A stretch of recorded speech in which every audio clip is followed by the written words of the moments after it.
¿Cómo están, estimados amigos y hermanos? Sean bienvenidos a esta continuación del estudio sobre la educación. Sean bienvenidos y en esta ocasión vamos a estudiar un tema que es muy importante comprender. Para poder entender mejor la educación, debemos de entender cuál es la relación que existe entre la Iglesia de Dios y la educación. Así que quiero dar la bienvenida a nuestro acompañante en esta ocasión. Se encuentra con nosotros nuestro estimado hermano Alejandro Arené. Bienvenido, hermano, ¿cómo está? Bueno, agradecido con el Señor. Es muy lindo otra vez compartir la palabra y también en sus hogares, pues sea Él el que nos dirija. Amén. Bueno, ¿qué le parece, hermano, si nos dirige con una oración pequeña antes de poder abrir la palabra del Señor? Muy bien. Oremos. Padre eterno, gracias. Estamos con un privilegio de poder abrir tu palabra. Eres tú el que nos puede mostrar de tu luz y que nosotros podamos salir de las tinieblas. Gracias por enseñarnos, porque tú quieres que miremos también a tu Hijo amado en ese sentido y como un Salvador personal, así como también el Maestro que necesitamos en nuestra vida. Te pedimos tu dirección en ese estudio. En el nombre de Jesús. Amén. Amén. Quiero comenzar leyendo, hermano, un salmo que es muy conocido. El Salmo 133 nos dice: mirad cuán bueno y cuán delicioso es habitar los hermanos juntos en armonía. Aunque este salmo contiene solamente 3 textos, realmente es para un solo propósito. Y voy a volver a comenzar a leer. Mirad cuán bueno y cuán delicioso es habitar los hermanos juntos. Y de ahí quiero saltar hasta el texto 3, la última parte dice: porque allí envía Jehová bendición y vida eterna. Es decir, habitar los hermanos juntos en armonía, allí dice, Jehová envía bendición y vida eterna. ¿Y cómo vamos a habitar los hermanos juntos? Esa es la pregunta. Quiero preguntar, hermano, ¿cómo debemos entender correctamente lo que es la iglesia? Y después le voy a preguntar cuál es la importancia de la iglesia con la educación. Primero, ¿qué es la iglesia? Uno de los textos que nos van a ilustrar está en el libro de Hechos, capítulo número 8, de los versos 1 al 3.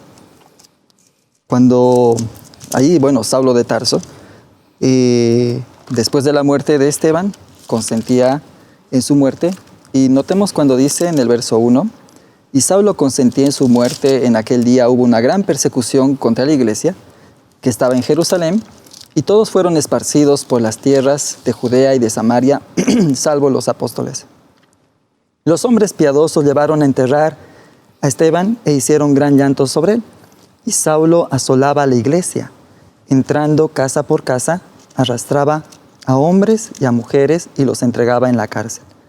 Entonces vemos de que el sentido de iglesia, en el verso número 3, no son las estructuras, ¿no? Esas no escapaban, no había persecución en las estructuras, sino dice aquí que arrastraba a hombres y a mujeres y los entregaba ¿a dónde?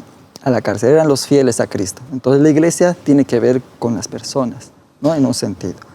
Por eso se mandaba saludos, decían saludos a la iglesia de Éfeso o saludos a la iglesia de Esmirna. En el libro de Colosenses, por ejemplo, aquí vamos a notar cuando dice en el capítulo 4, el verso 15, dice: saludad a los hermanos que están en la Odisea y a Ninfas y a la iglesia que está en su casa. Entonces vemos que son las personas, ¿no? Ahora, así como personas, pues eso es iglesia, ¿no? Quizás lo malentendemos cuando hablamos de una infraestructura, pero eso no es iglesia. La iglesia son las personas, los fieles a Cristo. Donde están 2 o 3 congregados en mi nombre, ahí está. Es decir, la iglesia es el conjunto de fieles, de miembros, que adoran, tienen un propósito en común, especialmente la encomienda del Señor Jesucristo para predicar. Pero no importa dónde esté reunido, ya sea dentro de una infraestructura, en el campo, en una casa. Exactamente, como hemos leído los textos, dice reunidos en su casa, o como en el libro de Lucas, capítulo 4, el verso 15, está diciendo que Jesús fue, dice, a las sinagogas, ¿no? Y ahí los encontró. Lucas capítulo 4, el verso 15, dice, y enseñaba en las sinagogas de ellos y era glorificado por todos. Por ejemplo, también otro caso de Cristo está en el libro de Mateo, capítulo número 5, donde no solamente ya es el lugar, sino el Sermón del Monte es muy bien conocido y está refiriéndose en el verso 1, Mateo 5:1, si puedes leerlo, Miguel. Mateo 5:1. Y viendo las multitudes subió al monte y sentándose sus discípulos vinieron a él. Y en el verso 2 dice, y abriendo su boca les enseñaba Diciendo. Entonces, son lugares que los cuales elegía Jesús para poder, en todos los casos que hemos leído, enseñar. Amén. ¿No? Nosotros sabemos que Dios le hizo un llamado a su iglesia. Esto empezando desde el día del Pentecostés, la iglesia primitiva. El llamado es salir y predicar a todas las naciones el Evangelio. Ese es el propósito, digamos, o entendemos que ese es el propósito por el cual Dios funda su iglesia. Sus fieles, donde quiera que estén, donde quiera que se reúnan. Pero ahora quiero enfatizar un punto dentro de la iglesia. Es importante estudiar, enseñar juntos o aprender juntos dentro de la iglesia. Es importante la oración unida. Es importante la adoración y la alabanza unida. Es importante la predicación. Pero hay una cosa que quiero resaltar ahora y en el cual yo veo un problema bastante serio. La confraternización dentro de la iglesia. ¿Qué puede decirnos, hermano, en cuanto a la solución para poder habitar los hermanos juntos y sea una delicia? Bueno, tú muy bien lo dijiste. La gran comisión que fue dada, Mateo 28, 19 y 20, dice, hacer discípulos en todas las naciones, bautizándolos en el nombre del Padre, del Hijo y del Espíritu Santo. Y en el verso 20 dice, enseñándoles que guarden todas las cosas que os he mandado. Vemos ahí la relación entonces de la iglesia con la educación. Vemos de que existe algo que hay que enseñarse. O sea, no estamos diciendo que sea solamente algo, digamos, del ministro, no, sino algo que tenemos como encomendación y comisión todos, ¿no? Sí. Ahora, es como cuando nosotros dejamos solamente al maestro de clase de materias la instrucción del hijo. No, eso no es. O sea, los padres son los verdaderos maestros. Entonces, a nivel de iglesia, nosotros como seres humanos, pues tenemos también la misma comisión, enseñar, ¿no? Nuestro entorno primero es el hogar. Luego estamos hablando de la sociedad, que es, digamos, el vecindario, la iglesia en ese sentido. Y vamos a leer, cuando dice enseñándoles a guardar todas estas cosas, en uno de los ejemplos cuando le preguntaron a Jesús. En el libro de Lucas vamos a analizar en el capítulo número 10. Lucas capítulo número 10, de los versos 27 al 30, se le acercó uno de los escribas a Cristo y le hizo una pregunta que tiene que ver mucho con esto, porque quizás nosotros tenemos el mismo concepto. Especialmente, vamos a leer el verso 27. Dice, aquel respondiendo dijo, aunque desde el verso 25, he aquí un intérprete de la ley se levantó y dijo para probarle, maestro, ¿haciendo qué cosa heredará de la vida eterna? Él le dijo, ¿qué está escrito en la ley? ¿Cómo lees? Aquel respondiendo dijo, amarás al Señor tu Dios con todo tu corazón y con toda tu alma y con todas tus fuerzas y con toda tu mente y a tu prójimo como a ti mismo. Y le dijo, bien has respondido, haz esto y vivirás. Pero en el verso 29 y 30, aunque más que todo el 29, le hace todavía una pregunta. Quizás podríamos leerlo, ese texto, Miguel, el 29. 29 dice, pero él, hablando de el doctor, ¿no? Exacto. Queriendo justificarse a sí mismo, dijo a Jesús, ¿y quién es mi prójimo? Muy bien. Entonces, a nivel de iglesia, nosotros podemos tener el mismo concepto ahora, ¿quién es mi prójimo? ¿A quién voy a enseñar? ¿No? Y la lección nos muestra de que Cristo le responde con una parábola. Y en esta parábola, que nosotros la conocemos del buen samaritano, encontramos tres elementos. Primero un sacerdote, luego un levita y luego un samaritano. Entonces, la historia bíblica nos enseña que el sacerdote, en el verso 31, pasó por aquel camino y viéndole pasó de largo. Ahora, esa mirada, digamos, de viéndole, es muy interesante porque es un soslayo. O sea, cuando uno mira al herido, pero como de reojo.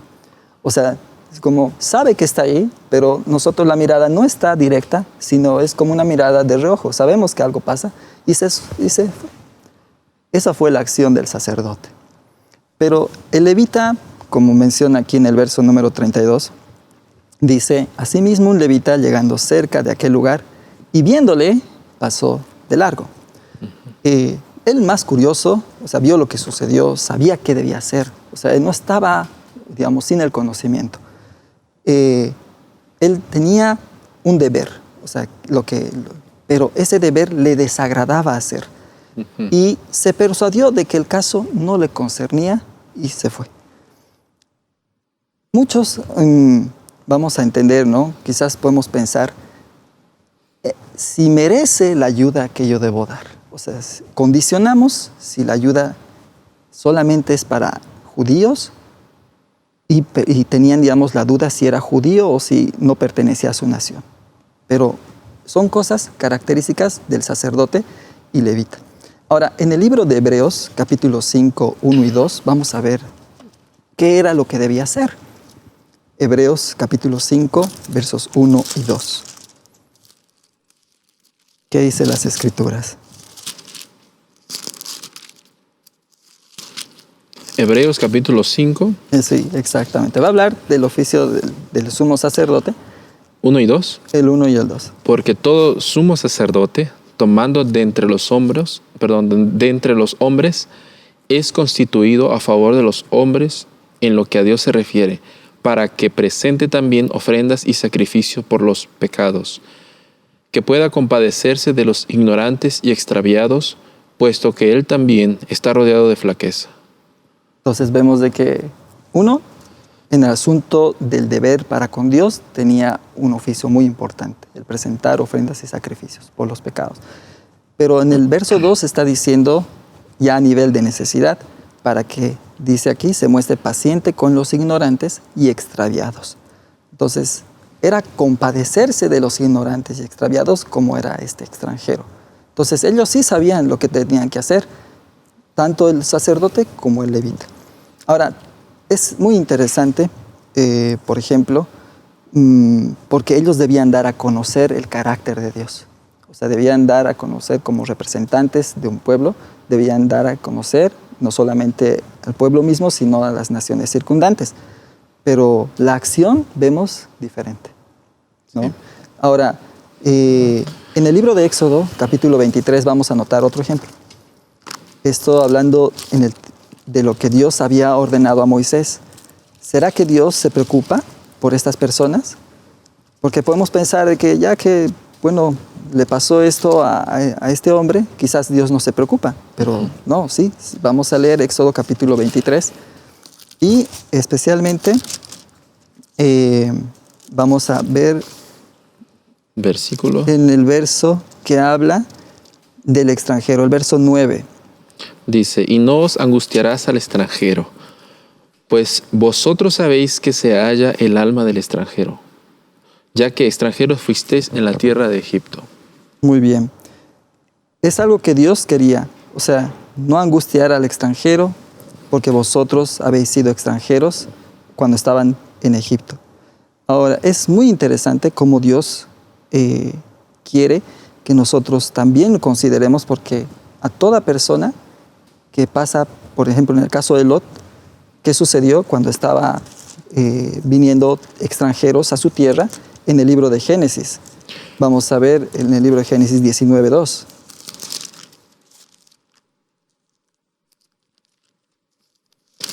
¿Cuál era la acción que debían tomar? Realmente los visitantes eran ángeles. Y estos eran ángeles, ¿no? Y Lot, por lo menos al principio, quizás no los vio como ángeles, los vio como seres humanos, pero bueno, podemos tener así la visita. Hay un texto que viene a mi mente que dice que tenemos el privilegio en alguna ocasión de hospedar a algún ángel. De hospedar ángeles, sí. Así es. Génesis 19. El verso 2. 2 dice, y dijo, señores míos, he aquí os ruego que vengáis a casa de vuestro siervo y paséis en en ella la noche, y lavaréis vuestros pies, y por la mañana os levantaréis y seguiréis vuestro camino. Y ellos respondieron, no, sino que en la plaza pasaremos la noche. Pero insistió, ¿no? Y se quedaron. Entonces vemos de que hospedar es una característica, o sea, la ayuda, ¿no es cierto? Sí. Job mismo, que era un hombre que era muy considerado igual en ese sentido misericordioso y piadoso, en el libro de Job, capítulo 31, el verso 32, vamos a leer qué pasaba con el forastero que pasaba por sus puertas. El extranjero no pasaba fuera la noche, mis puertas abría al caminante, dice Job. Entonces, vemos, pero nosotros podemos decir, no, pero este es un alcohólico, ¿no? Nos puede robar. Entonces, son cosas que quizás nosotros podemos categorizar en que, digamos, la ayuda. Pero, bueno, aquí no dice eso. Entonces, ¿quién es nuestro prójimo? ¿No? ¿Quién será? Quizás nosotros podemos verlo, digamos, clasificando, este sí merece la ayuda, este no, porque quizás no me parece, así como vemos en el caso del sacerdote de Levita. Y en el libro de Deuteronomio, capítulo 10, vamos a leer una lección acerca de Dios. Deuteronomio capítulo 10, del verso 17 al 19. Dice, porque Jehová vuestro Dios es Dios de dioses y Señor de señores, Dios grande, poderoso y terrible, que no hace acepción de personas, ni toma cohecho. No hace acepción de personas. O sea, para Dios, el alcohólico, el herido, la persona que no es de la nación, la persona que no es de la cultura, la persona que quizás no es de nuestro mismo sexo, género, no es de nuestra misma profesión de fe, no importa quién, no hace Dios acepción de personas. Esto incluye que no exista clasismo dentro de nuestra iglesia. Exactamente. Quizás puede ser incluso con un pensamiento medio extraño por ahí, ¿no? Sí. Uno de los problemas graves que yo he visto incluso en mi propia iglesia donde yo he asistido era el problema de justamente lo que estamos hablando, la falta de amabilidad, la falta de hospitalidad, y especialmente con aquellos que son nuevos miembros. Al principio somos muy amables con ellos, pero una vez que son bautizados, después de algunas semanas, ya es diferente. Y en muchas ocasiones han tenido que salir justamente por falta de amor y por hacer acepción de personas. Es clase baja, clase alta.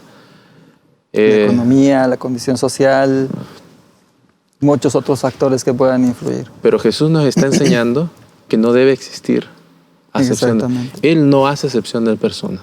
Y en el verso 18 vemos algunos ejemplos. Dice que hace justicia a lo huérfano. ¿Ve? No dice le va a hacer justicia a alguien más, a lo huérfano. Dice, y a la viuda que ama también al extranjero dándole pan y vestido. Amén. Así es. Entonces, en nuestra situación podemos ser igual, no sabemos qué cosas nos va a tocar en el futuro, podemos estar en la misma experiencia que estos hombres. Y pues, ¿cómo fue el samaritano? Ahora, entendiendo, digamos,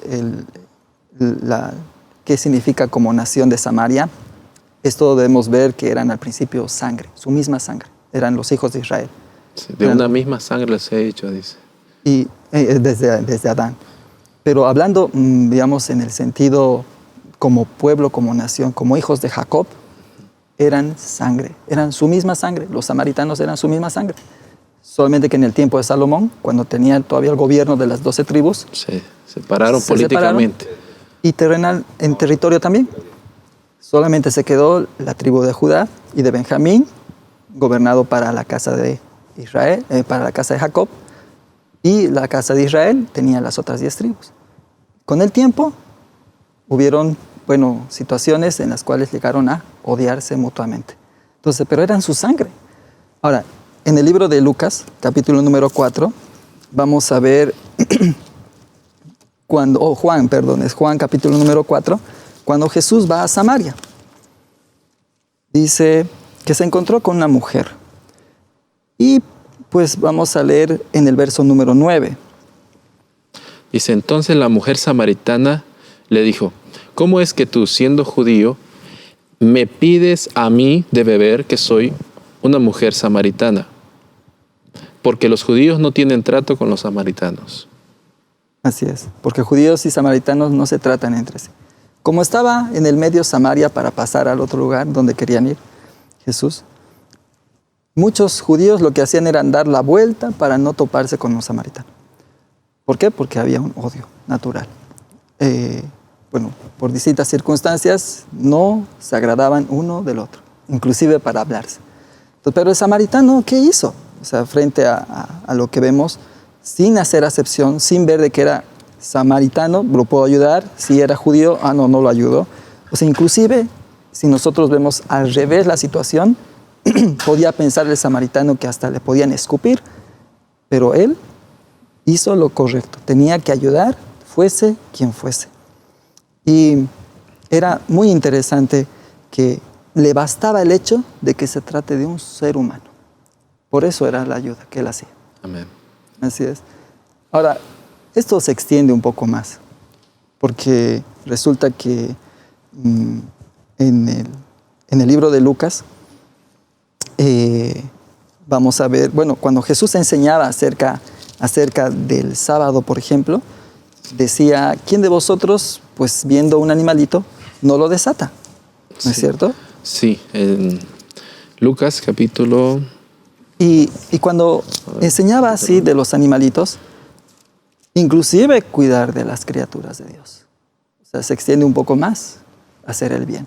Es decir, volvemos nuevamente al propósito del inicio. Cuando Dios le entregó a Adán el mundo, las cosas que en él estaban no eran de Adán, sino que eran del Creador. Igualmente los animales. Muy bien, exactamente. Pero notemos que cuando las Escrituras hablan en este punto, inclusive dice, dale a tu enemigo. ¿Por qué dice enemigo? ¿No? Es interesante, porque el prójimo muchas veces quizás nosotros lo podemos ver como alguien que no nos trata muy bien, ¿no es cierto? Pero Jesús no respondía el mal con mal, sino respondía el mal ¿con qué? Con el bien. Con el bien. Entonces, esa es la lección, la educación que nosotros vamos a recibir a nivel de iglesia.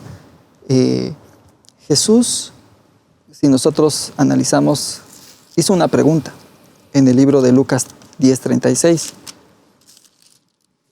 Lucas 10:36. Terminando esta parábola, vamos a ver la reacción del doctor, del escriba.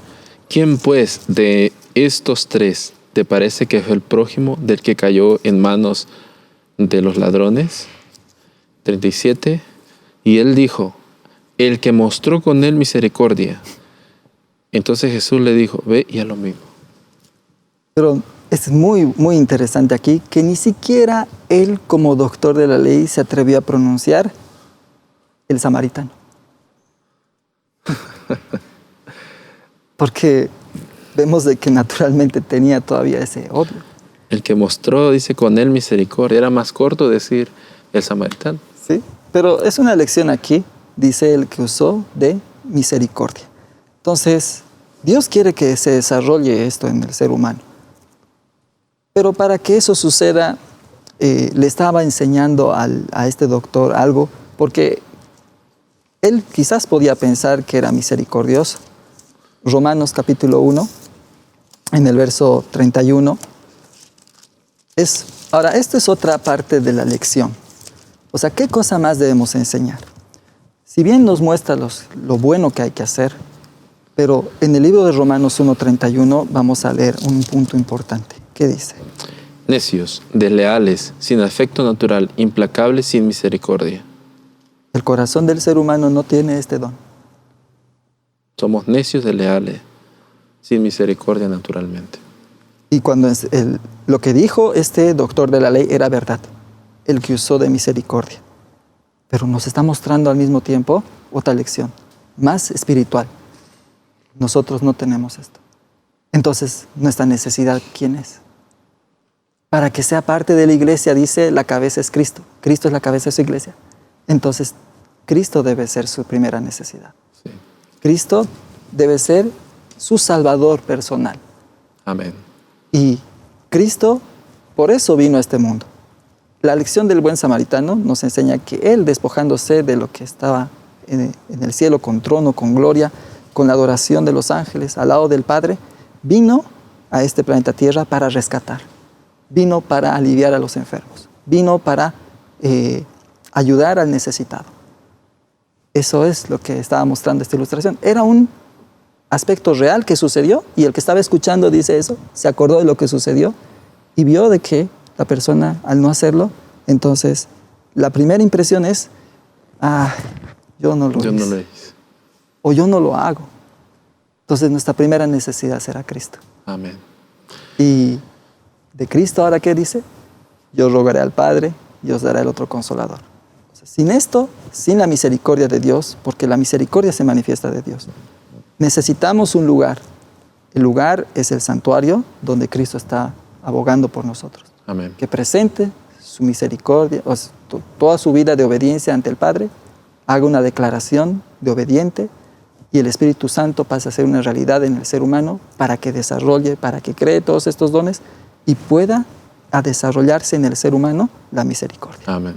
Entonces, ¿cuál sería el llamado que Dios nos está haciendo con este estudio? Bueno,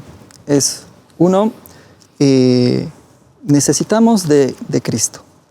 Y en el libro de Mateo, capítulo 5, aunque es parte del estudio, pero vamos a leerlo, capítulo 5, el verso 16. Mateo 5, 16, ¿qué dice? Así alumbre vuestra luz delante de los hombres, para que vean vuestras buenas obras y glorifiquen a vuestro Padre que está en el cielo. El mundo es tinieblas. Nuestras acciones son tinieblas, las que no están conforme a la palabra. Necesitamos entonces de una luz. Y la primera luz, dice, es Cristo. Amén. Necesitamos de Él y que esa luz se manifieste en nuestra vida para poder obrar conforme a lo que Él nos está enseñando en su palabra, lo que Él nos ha dicho en estas Escrituras. Que Él nos ayude. Muchas gracias, hermano Alejandro, por compartir este hermoso estudio con nosotros y esperamos en una próxima ocasión poder nuevamente escuchar y aprender un poco más de la palabra del Señor. Dios le bendiga. Amén. A ti, amigo televidente, gracias por habernos acompañado. Deseamos que este estudio sea de gran provecho para ti y para tu familia. Quiero concluir leyendo la siguiente cita que encontramos en El Deseado de todas las gentes, página 761. El mandato que dio el Salvador a los discípulos incluye a todos los creyentes en Cristo hasta el fin del tiempo. A todos los que les llegó la inspiración celestial, reciben el Evangelio como cometido. A todos los que reciben la vida de Cristo se les ordena trabajar para la salvación de sus semejantes. La Iglesia fue establecida para esta obra y todos los que toman sus votos sagrados se comprometen por ese acto a ser colaboradores con Cristo. Esta es la invitación, ser colaboradores con Cristo. Dios te bendiga y te guarde. Nos vemos en la próxima.